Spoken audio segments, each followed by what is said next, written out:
Anda sedang mendengar Shock Podcast. Shock. Podcast ini adalah berdasarkan kisah-kisah benar. Segala perlakuan berunsur syirik tidak digalakkan sama sekali.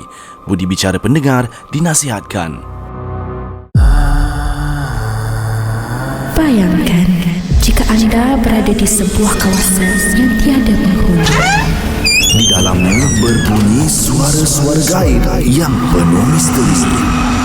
Di sebalik situasi seram ini, mungkin ada entiti yang sedang memerhati tanpa anda sedari. Kerana setiap ketakutan itu datangnya dari firasat maupun sifat kosong dalam diri yang tiada penghujung. Inilah cerita hantu seram. Di dalam variasi cerita-cerita mitos yang dikaitkan dengan mistik dan misteri, kita dapat melihat banyak cerita-cerita yang dikaitkan dengan saka. Di antaranya yang Abang ingin kongsikan di sini adalah berkaitan dengan saka yang dikaitkan dengan kewujudan saka haiwan. Di antaranya yang biasa kita dengar adalah saka harimau, saka ular dan sebagainya. Tapi untuk episod kali ini akan dikongsikan kepada anda berkaitan dengan satu legenda yang dikaitkan di negeri Sarawak yang dikenali sebagai Simalungu. Untuk episod kali ini bersama anda Abawan, iaitu Rizalawan Ramli, bersama anda di dalam cerita hantu seram musim yang ketiga di Shock Podcast yang akan membawa berkenaan dengan tajuk Simalungu. Untuk perkongsian semua pendengar-pendengar di luar sana, Simalungu ini adalah dikaitkan dengan kewujudan seekor buaya yang besar, iaitu buaya gergasi yang dikenali oleh kaum Iban dengan panggilan bujang senang. So bersama-sama dengan Abawan untuk episod kali ini, Abawan tidak kesorangan. Abawan ditemani oleh seorang anak jati Sarawak yang dikenali sebagai Yong. Saya bang. Assalamualaikum, apa khabar Yong? Waalaikumsalam bang. Baik, berkenaan dengan Simalungu, sejauh mana ini kita nak kongsikan dengan pendengar-pendengar kita di dalam program kita kali ini. Apakah sejauh manakah pendekatan dan pemahaman Yong tentang Simalungu? Okey bang, saya sebagai daripada generasi Z kan, saya daripada generasi Z. So yang kami tahu ni, Simalungu ni yang dipanggil bujang senang. Bujang senang yang orang tahu, yang budak-budak zaman sekarang tahu, bujang senang tu adalah satu buaya yang besar, sebesar-besar Sungai Rajang. Ya, betul. Sebesar-besar Sungai Rajang. Dan apa ni, bujang senang ni pun ada keturunan dia masih lagi. Dan ada baru-baru ni ada orang, bukan baru-baru lah, dalam tahun 2004 tentu 2003 pun ada satu buaya yang sebesar kereta saga lama tu bang. Oh. Okey. Dah dinaik ke darat kan. Tapi itu bukannya bujang senang. Okey. Orang cakap, tapi itu ala-ala orang cakap keturunan dia. Saya berkampung di Sibu, Sarawak. Baik. So cerita ni satu Sarawak akan tahulah. Bujang senang ni memang satu Sarawak. Bukan satu Sarawak, Semenanjung Malaysia pun tahu benda tu. Baik. Itu daripada perfahaman generasi Z lah bang. So kita akan tahu lebih lanjut yang akan bang cerita lah depan ni kan. Simalungu kan. Baik. Bagaimana yang abang tahu daripada pengkajian abang tentang kewujudan Simalungu ini ataupun yang digelar sebagai bujang senang ini daripada pihak kawan-kawan abang sendiri, daripada kaum Iban? Bahagiannya kawan abang adalah terdiri pada anak cucu daripada dukun buaya bujang senang ni, yang difahamkan bujang senang ini adalah saiznya besar, sebesar-besar dan selebar-lebarnya Sungai Rajang. Dan saiznya sebenarnya sebesar sebuah kapal terbang. Itu yang abang dimaklumkan lah. Itu sebesar-besarnya. Itu yang dikaitkan dengan bujang senang. Sebenarnya bujang senang ni pun kita boleh kaitkan dengan sebahagian daripada saka lah, yang di orang Melayu kita kenalkan dia sebagai saka. Ada yang kita kaitkan dengan saka harimau. Saka harimau ni adalah sebahagian daripada saka turun-temurun daripada datuk nenek moyang mereka yang ada perjanjian dengan kaum jin. Ya, kaum jin yang boleh menyerupai kan, dia ikut pada perjanjian dia akan menyerupai dan bersifat seperti harimau yang menghasilkan bunyi ngauman seperti harimau. Jadi yang disebutkan di sini adalah sebab dia ada perjanjian dengan kaum jin, ya. Kaum jin ini sebenarnya kita diharamkan, orang Islam diharamkan kita bersekongkol ataupun bersekedudukan dengan kaum daripada alam gaib, sebab apa? Islam kita memang melaranglah. Itu semua terkandung di dalam hadis Al-Quran Nur Karim. Jadi bila kita berbalik pada cerita Bujang Senang ni, sebagaimana Abuan dimaklumkan, nama sebenarnya Bujang Senang ini adalah Luyuh. Luyuh, pahlawan Iban. Seorang pahlawan Iban kan. Ya bang. Dia hebat sebab apa? Dia boleh mendalami banyak ilmu-ilmu di hutan, ilmu di laut. Tapi sebagaimana abang difahamkan, bagaimana dia mula difahamkan dia disumpah. Ada orang kata dia disumpah menjadi buaya. Daripada asalnya pendekatan dia, pemahaman dia ialah dia ingin menuntut ilmu.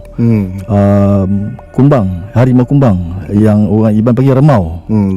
Betul. Remau. Jadi disebabkan oleh kematian ibu bapa dan isterinya Bintang yang menjadi kegilaan daripada tiga kaum pahlawan yang jadi musuh utama kepada Luyuh, iaitu Mikail, Bayang dan Empaling.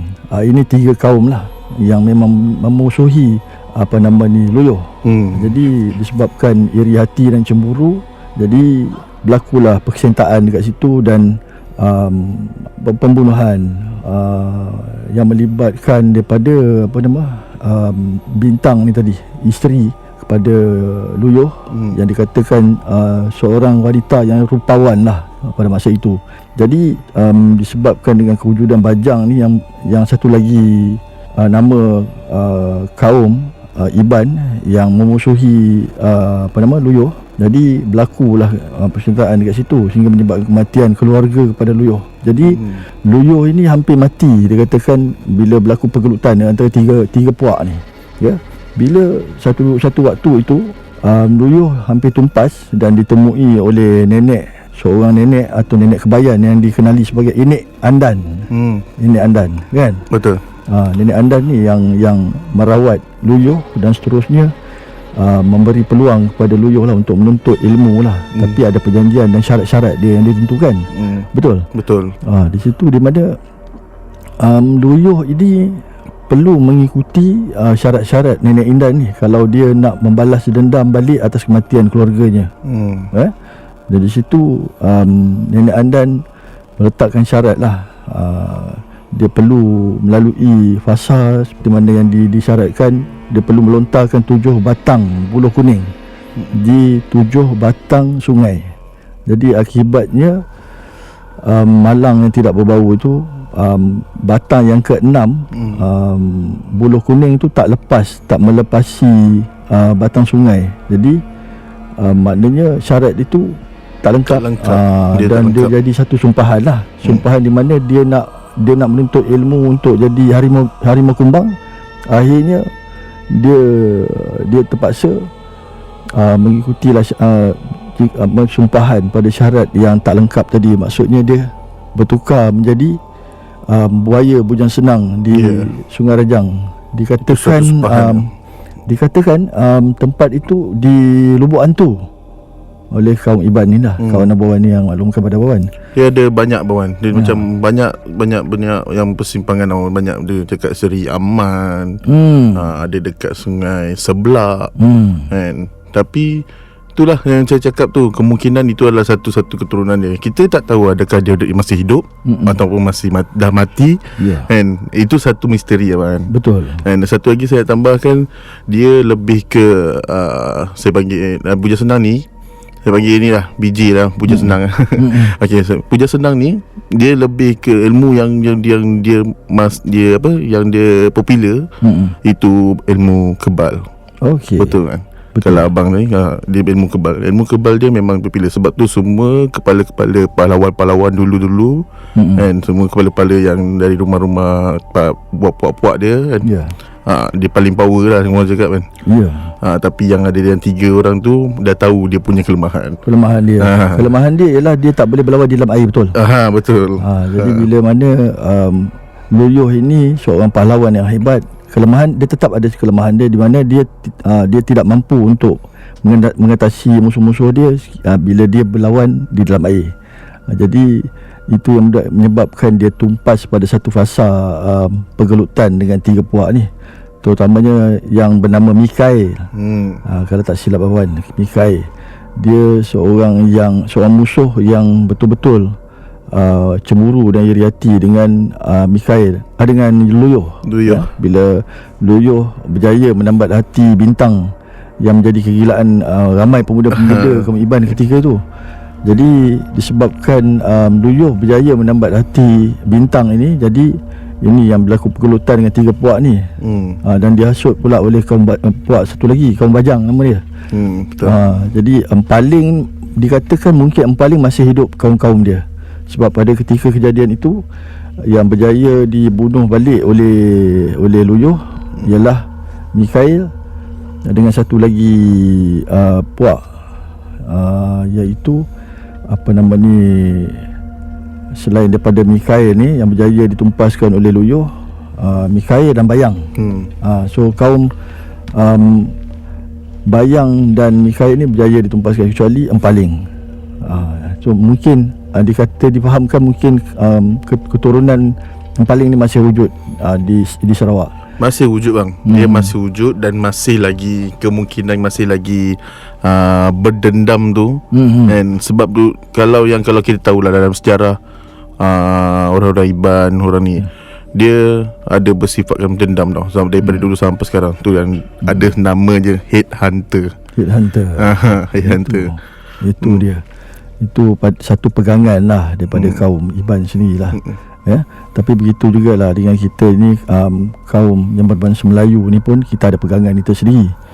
Kita bergantung juga kepada hadis dalam Al-Quran sebagaimana yang kita dituntut dan dididik oleh Rasulullah SAW, dengan apa yang kita amalkan setiap hari, kan. Jadi bila sebut tentang berkait dengan perkara-perkara yang berkait dengan kaum alam gaib ini, dah tentunya ia sesuatu yang menggoyahkan kita punya keimanan lah.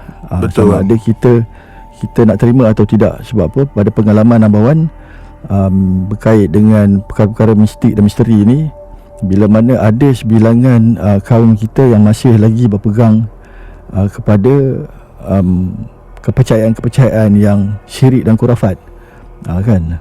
Contohnya menggunakan bom yang betul ni masih ada sebenarnya, masih wujud. Tapi ada sebilangan bom ini adalah sebahagian daripada bom yang hanya untuk mencari pendapatan dengan kewangan, dengan tujuan penipuan dan pembohongan lah maksud dia. Kan. Jadi apa hasil yang dia rawat tu sebenarnya tak mendatangkan apa-apa hasil. Tapi ada sebahagian daripada kepercayaan ini, bila mana dia berkaitkan dengan bomoh dan dukun ini, dikaitkan sebenarnya bukan dia untuk merawat pesakit dia ataupun siapa-siapa yang mengunjung kawasan dia untuk tujuan perubatan, tapi disebabkan pendampingan dia dengan kaum jin, sebaliknya dia mengikat pesakit dia tu untuk sembuh hanya untuk seketika waktu. Dan kemudiannya sakit tu datang balik dengan tujuan untuk dia mengerah kewangan pesakit tadi untuk rawatan susulan. Jadi itu dah kira satu kesalahan lah sebenarnya, atas tujuan dan niat dia lah, kan. Bukan niat dia dan tujuan dia untuk merawat, tapi sebaliknya untuk tujuan penipuan dan untungan untuk kepentingan diri sendiri, kan.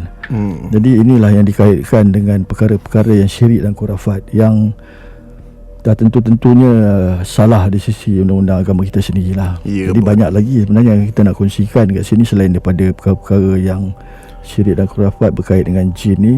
Ada juga yang bersekongkol dengan macam pengalaman abang yang sebelum ini. Pernah jugalah abang bertemu dengan sebilangan individu yang dikaitkan dengan bila benda tu dikaitkan dengan saka, kan. Perjanjian dia hasil daripada datuk nenek moyang dia sendiri. Jadi bagaimanakah dia nak mengatasi ataupun nak membuang hasil saka yang ada dalam diri dia. Sebab apa? Itu perjanjian daripada datuk nenek moyang dia, yang dia turun temurun kepada cucu cicit dia. Jadi benda tu satu masalah untuk kita buang. Jadi dia ada orang kata apa, satu sesi perubatan lah, kan. Jadi benda tu ada sebilangan dia untuk membuang itu ketika kematian individu tersebut, sehingga terpaksa ada jugalah yang difahamkan pada Abu Wan, sehingga terpaksa membuka bumbung rumah. Jadi untuk melepaskan saka. Yang menjadi yang kata apa, turun temurun daripada datuk nenek moyang dia, kan. Itu sebahagian dia. Bila benda ini kita ikat diri dengan perjanjian dengan jin dan syaitan, sebenarnya inilah masalah dia. Bila kita sampai hujung nyawa, kita menghadapi satu masalah, sebenarnya ini yang pernah Abu Wan lalui sebenarnya, kan. Bila melihat sebahagian daripada individu tersebut yang berusia ratusan tahun, tapi bila tiba ketika hujung nyawa dan ajal dia, sebenarnya Abu Wan dah nampak dia sebenarnya dah hampir sebulan dah meninggal. Itu kiranya cerita betul lah Abu Wan ni. Kalau orang cakap itu dia dah mati, tapi dia dah meninggal, tapi masih ada lagi, tu bukan dia lah. Itu yang kalau kita perhatikan sifat orang yang sakit nazak ni, kan, dalam usia yang dah di hujung-hujung ni, maksud dia di senja-senja usia ni, tiba-tiba dia mampu makan makanan atau nasi tu dalam dalam jumlah dia yang banyak. Bukan satu pinggan tapi 2 pinggan. So permintaan dia pelik-pelik, nak kena ada telur 7 biji lah dengan ayam seekor. Dan tu dia punya selera tu dah lain macam, kan. Kalau kita perhatikan, sebenarnya itu bukan dia lah. Yang makan tu, sebenarnya yang makan itu adalah saka atau jin yang perjanjian daripada datuk nenek moyang dia. Jadi mungkin benda ini, perkara-perkara seperti ini pernah berlaku daripada pendengar kita kat luar sana. Jadi itulah, kalau macam Jung, benda-benda macam ni, kan, berkait dengan jin dan saka sejauh mana, ya. Kalau nak katakan benda ni, pernah dengar ke benda ni yang berkait dengan jin dan yang saka ni apa semua? Kita ni, saya punya mak ni 9 bang. Orang ni 9. Alright. Orang Pilah. So orang Pilah suku Batu 3 batu. Okay. So maksudnya kita sampai sekarang kemungkinan masih lagi ada orang cakap apa, teruskan dia punya tradisi adat dia. Sebab orang ni 9 akan pegang adat dia. And so saya percaya benda tu bang. Dan saya pun dengar juga benda tu. So saya anggapkan benda tu ada. Tapi saya tak tahu adakah benda tu misteri ke ataupun palsu ke apa. Tapi saya ada dengar, dan saya pun orang ni 9. So benda tu akan nampak. Kalau saya setiap kali saya balik ke kampung ke apa, akan dengar lah benda-benda macam tu. Saka. Dan macam abang cakap, yang paling kuat orang ni 9. Kalau saya orang 9, paling kuat orang cakap ni 9 ni harimau lah. Macam abang cerita tadi kan, harimau putih, apa semua benda yang saka-saka binatang, kan. Tapi untuk yang orang dulu, kalau orang dulu akan menceritakan benda ni, ada satu kebaikan, kan. Satu untuk ada benda untuk dia punya pengurusan kehidupan dia apa ke. Mungkin itu yang daripada orang dulu. Sampai ke kita ni mungkin adalah salah guna ke apa ke. Itu kita tak tahu bang. Salah silah orang dulu-dulu. Rupanya Yung ada juga darah ni 9. Ada darah ni 9. Mak saya orang ni 9, ayah saya orang Sarawak. Tapi saya punya adik 13, saya 05 bang. Dia kira macam jauh lah. Tapi kami sentiasa setiap tahun akan balik bang. Tak berjauhan daripada kampung, tak berjauhan dari 9, tak berjauhan dari Sarawak. So kami akan balik, dan ada dengar daripada cerita-cerita dari Sarawak, dan kita orang berdengar cerita ni 9. So saya boleh lagi lah nak kongsikan apa yang saya tahu benda tu. Itu dua budaya bangsa yang kuat dan berpegang dengan adat dan budaya. Ya, betul bang. Memang kuat pegangan diorang. Jadi yang katakan Minangkabau tu, boleh terangkan tak? Kita nak kongsi sikit pasal Minangkabau ni, apa maksud dia? Oh, okey. Minangkabau ni bang satu kan saya nak cakap satu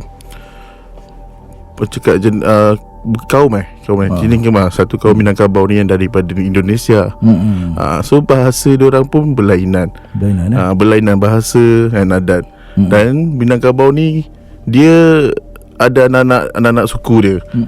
So yang saya ada Tiga Batu, ada anak Aceh. Kalau nak tahu lebih lanjut, ada ujung sekali lagu Most Wanted, Nombor Most Wanted tu dia ada cakap semua. Itu semua tu suku-suku ni 9. Kemungkinan yang saya tahu dia mungkin akan jadi anak-anak suku Minangkabau. Sebab dia orang ni 9 moden akan bercakap lain, Minangkabau lain, Banjar lain. Dia akan lain-lain tu bang. Itu yang Minangkabau. Sama juga Sarawak bang. Berbagai jenis logat. Dan berbagai jenis misteri yang kita akan tahu benda tu kan. Hebat. Baik, kita sebagai mengakhiri program kita untuk episod kali ini, jadi ada pesanan-pesanan Ayung untuk pendengar-pendengar kita di dalam program ini, berkaitan dengan saka dan kepercayaan yang berkait dengan pegangan dengan kaum alam gaib ni, bagaimana? Okey, saya nak sampaikan saya sebagai beragamaan Islam, dan kita berbagai agama bang. Kita berbagai agama dan berbagai bangsa, dan kita banyak pegangan-pegangan kita. So andai kata kita dah terlepas dengan pegangan-pegangan kita, so kita teruskan cari balik jalan yang lurus. Jangan kita terpesong, jangan kita mengikut sekeliling. So saya nak pesan, kita mesti ada guru. Kalau anda kata kita nak menuntut sesuatu, kita kena ada guru yang betul. Macam kita nak belajar ABC, macam kita belajar 1 tambah 1 berapa, sama juga. Dari alam kita dengan alam lain, ada cara dia, ada guru-guru dia. Ada guru-guru dia bang. Baik, itu jugalah dengan kalau kita nak menuntut ilmu syariat, ilmu makrifat, ilmu tarikat, semua masing-masing tu ada kitab dia. Abang fahamkan kat situ. Kita ada kitab dia, kitab syariat, makrifat, tarikat dan sebagainya. Jadi itu untuk kita mendalami ilmu tasawuf. Ya, betul bang. Jadi itulah faham dia. Baik, itu dia tadi pesanan sedikit daripada Cik Iyong kita untuk pendengar-pendengar di luar sana. Jadi sebagai mengakhiri program kita, abang juga ingin berpesan kita supaya mendekatkan diri kita dengan agama kita, dengan Allah Subhanahu Wa Taala, sebagaimana bangsa lain dan agama lain berpegang teguh kepada agama masing-masing. Jadi kita sebagai orang Islam ni kena lebih mendalami apa yang terkandung dalam isi Al-Quran Karim. Betul. Dan haji sebagaimana yang dididik dan dipesan oleh Rasulullah SAW dalam hadis. Baik, di situ saja untuk program kita pada kali ini. Terima kasih Yung. Ya bang, terima kasih kat jemput saya bang. Meluangkan masa di dalam program Abang Wan untuk kali ini. Jadi kita jumpa lagi di lain episod bersama Abang Wan Rizalwan Ramli di dalam cerita hantu seram musim yang ketiga di Syong Podcast. Assalamualaikum. Bye.